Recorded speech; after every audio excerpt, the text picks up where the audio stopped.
धोखेधड़ी के मामले में गिरफ्तार होगी रिया चक्रवर्ती।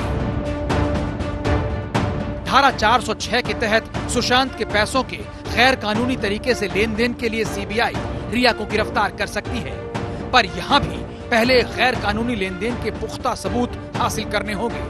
अगर सीबीआई ये साबित कर देती है कि रिया चक्रवर्ती ने सुशांत को रुपए पैसे के मामले में धोखा दिया या कुछ गड़बड़ झाला किया या फिर सुशांत को निजी तौर पर धोखा दिया, तो इस आधार पर रिया की गिरफ्तारी मुमकिन है। मुंबई पुलिस सपोर्ट नहीं की, ये हम अभी भी कह रहे हैं। अगर मुंबई पुलिस सपोर्ट की होती तो दूसरा एफआईआर नहीं करना पड़ता, सीबीआई तक नहीं जाना पड़ता। हम लोगों ने 1 महीना वेट किया, उसके बाद जाके के पटना में केस हुआ। ये तमाम चीजें पब्लिक डोमेन में है। चोरी का मामला साबित हुआ तो रिया हो सकती है गिरफ्तार।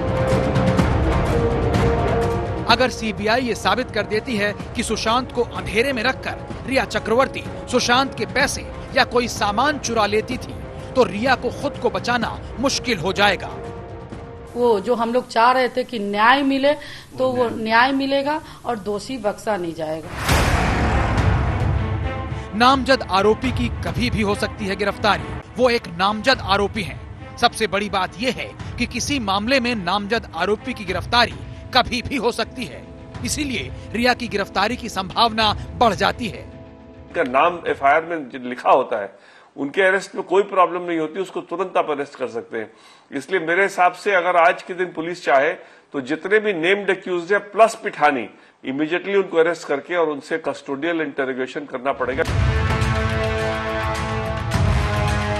सुशांत मामले में हर सवाल की उंगली जब रिया चक्रवर्ती पर उठ रही है और जिस तरह सवाल उठ रहे हैं उसमें रिया के लिए खतरे की घंटी बज रही है, फिर भी रिया के लिए कानून के दायरे में ही राहत की कुछ खिड़कियां खुल जाती हैं। सुसाइड के लिए उकसाने के मामले में गिरफ्तारी तभी संभव है जब कोई सबूत मिले, लेकिन ये मुश्किल काम है। सुशांत को जबरन कब्जे में रखने के मामले में गिरफ्तारी हो सकती है, लेकिन सीबीआई को इसके लिए सबूत मिलना आसान नहीं दिखता। सुशांत को मन का करने से रिया रोकती थी, ये भी साबित करना सीबीआई के लिए आसान नहीं होगा। सीबीआई के पूर्व डायरेक्टर एपी सिंह का मानना है कि रिया की गिरफ्तारी तब तक मुमकिन नहीं जब तक सीबीआई को पक्के सबूत न मिल जाएं।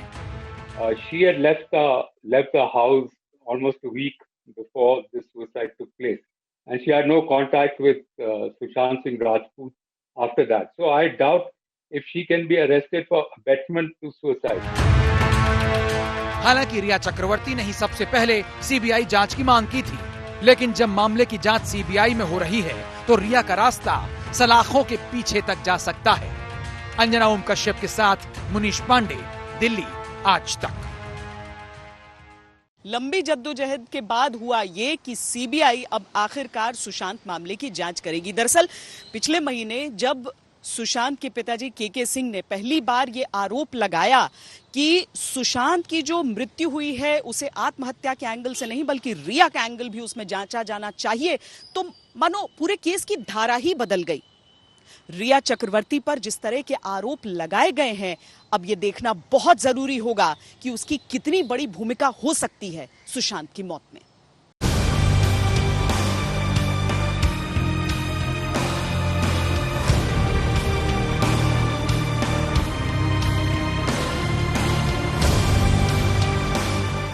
चौंतीस साल की उम्र में जिसका होनहार और चमकते भविष्य वाला बेटा इस दुनिया से चला जाए, उस 74 साल के बूढ़े बाप की आंखें ऐसी ही सूनी हो जाती हैं।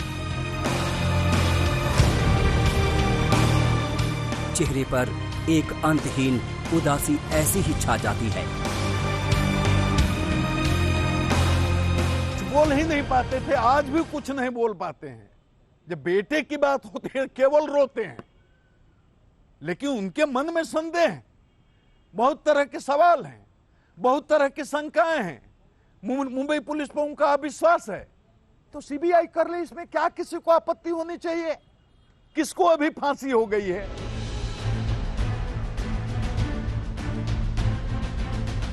लेकिन अपने थके हुए पैरों और दर्द से कराहते दिल को संभालते हुए सुशांत के पिता कृष्ण किशोर सिंह उठ खड़े हुए और अपने बेटे के लिए इंसाफ की गुहार लगाई।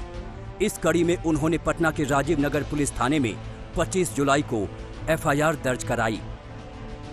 सुशांत के पिता ने रिया चक्रवर्ती, उनके पिता इंद्रजीत चक्रवर्ती, मां संध्या चक्रवर्ती, सुशांत रिया के दोस्त सैमुअल मिरांडा और मैनेजर श्रुति मोदी और अन्य के खिलाफ मुकदमा दर्ज कराया। सुशांत के पिता ने तभी ये आरोप लगाया था कि मुंबई पुलिस इस मामले में ठीक से जांच नहीं कर रही है, इसीलिए उन्होंने सीबीआई जांच की भी मांग की, जिसको उनकी बेटियों ने एक मुहिम में बदल दिया। The nation wants to know what happened with Sushant Singh Rajput. तहे दिल से आप सबसे रिक्वेस्ट है कि हम एकजुट होकर सीबीआई इंक्वायरी की मांग करें, क्योंकि हमें सच जानने का हक है। Thank you. CBI for SSR, please. Sushant की मौत कुछ दिनों पहले तक एक अदद सुसाइड लग रही थी। जल्द ही उसमें साजिश की बू आने लगी, इसलिए सुशांत के घर वालों के साथ ही सीबीआई जांच की मांग को पटना से दिल्ली और मुंबई तक सियासी समर्थन मिलने लगा। बात यह है कि जो इनकी बात नहीं मानता है वो गया काम से, और जब आप इनकी बात मानेंगे तो फिर ये आपको अपने हिसाब से काम करवाते हैं, फिर जी हुजूरी करनी पड़ती है, चापलूसी करनी पड़ती है, वगैरह वगैरह। अब हम आपको बताते हैं कि उस एफआईआर से कैसे रिया की मुश्किल घड़ी का काउंटडाउन शुरू हो गया। रिया के खिलाफ इंडियन पैनल कोड की धारा 341 और 342 के तहत मामला दर्ज हुआ, जो जबरन बंधक बनाने का है।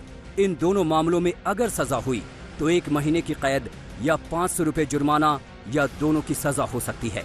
धारा 380 के तहत घर में चोरी का मामला दर्ज कराया, जिसमें दोषी साबित होने पर 3 साल तक की जेल हो सकती है। धारा 406 के तहत क्रिमिनल ब्रीच ऑफ ट्रस्ट का मामला दर्ज हुआ, यानी विश्वासघात का, जिसमें 3 साल तक जेल या जुर्माना या दोनों हो सकता है। धारा 306 के तहत आत्महत्या के उकसाने का मामला दर्ज हुआ, जिसमें दोषी साबित होने पर 10 साल तक जेल की सजा हो सकती है। धारा 120B के तहत आपराधिक साजिश का मामला दर्ज हुआ, जिसमें 2 साल या उससे ज्यादा की जेल हो सकती है। आपराधिक साजिश से याद आया कि सुशांत के पिता के वकील विकास सिंह ने आज तक से एक्सक्लूसिव बातचीत में कहा था कि सुशांत की जिंदगी में रिया का आना भी एक साजिश हो सकती है। जिस तरह से उन्होंने पिता को बात नहीं करने दी, पिता को मिलने नहीं दिया, बहनों से लड़ाई लगवाने का बात तो खुद ही कह रही है, अपने उन्होंने स्टेटमेंट में जारी किया कि उन्होंने लड़ाई लगवाई भाई से एक बहन की। तो इसलिए ये सब बातें तो कस्टोडियल इंटरोगेशन में ही पता चलेगा ना कि किस तरह से षड्यंत्र उन्होंने किया और क्या क्या उसमें लोग थे। हो सकता है उनको किसी ने प्लांट भी किया हो सुशांत की जिंदगी में, सुशांत के करियर को बर्बाद करने के लिए।